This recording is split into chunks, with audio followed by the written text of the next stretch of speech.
ചുറ്റും. വീട്ടിൽ പോകണമായിരിക്കും അല്ലയോ? വീട്ടിൽ പോകാനോ? ഒരു കാര്യം ചെയ്യും, സ്റ്റാഫ് റൂമിൽ പോയി കടന്നിട്ടേ ഉച്ചയ്ക്ക് പോയാൽ മതി. പിള്ളേരെ, എനിക്ക് NSSന്റെ ഡ്യൂട്ടി ഉണ്ട്. പിള്ളേരെ കൊണ്ട് പഞ്ചായത്തിൽ പോവാട്ടോ. അപ്പൊ ആളേക്ക് ഒതുങ്ങി ഇരുന്നോണം. ഞാൻ ഇന്ന് വരുത്തില്ലേ? അങ്ങേര് NSSന്റെ ഡ്യൂട്ടിക്ക് പോവാ, ഇന്നില്ലെന്ന്. അപ്പൊ നമുക്കിന്ന് വരുത്തില്ല.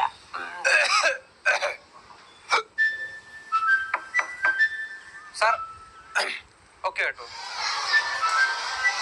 അപ്പൊ പിള്ളേരെയും കൊണ്ട് എന്തൊരു ചെലപ്പാ. എന്തുവാ സീസാറ് പോയപ്പോഴേ തുടങ്ങിയോ? അടുത്ത പീരീഡ് എന്തുവാ? സോഷ്യലോ? സാറും വന്നിട്ടില്ലല്ലോ. മണ്ട, സോഷ്യലിന്റെ സാറ് വന്നിട്ടില്ല, പിന്നെ എന്തിനാ എംബോഷൻ എഴുതുന്നേ? മിണ്ടരുതേ. പറഞ്ഞ പോലെ നിങ്ങളുടെ അടുത്ത് ഞാൻ ഇന്നൊരു എക്സാമിന്റെ കാര്യം പറഞ്ഞായിരുന്നില്ലയോ? എല്ലാണ്ട് പേപ്പർ എടുത്തേ. പേപ്പർ എടു. അടുത്ത വീട് മലയാളത്തിന്റെ എക്സാം വരികയോ? അപ്പുറത്തെ ക്ലാസ്സിൽ അങ്ങേര് ക്വസ്റ്റ്യൻ പറയുന്നത് എഴുതിയെടുത്താലോ? എഴുതി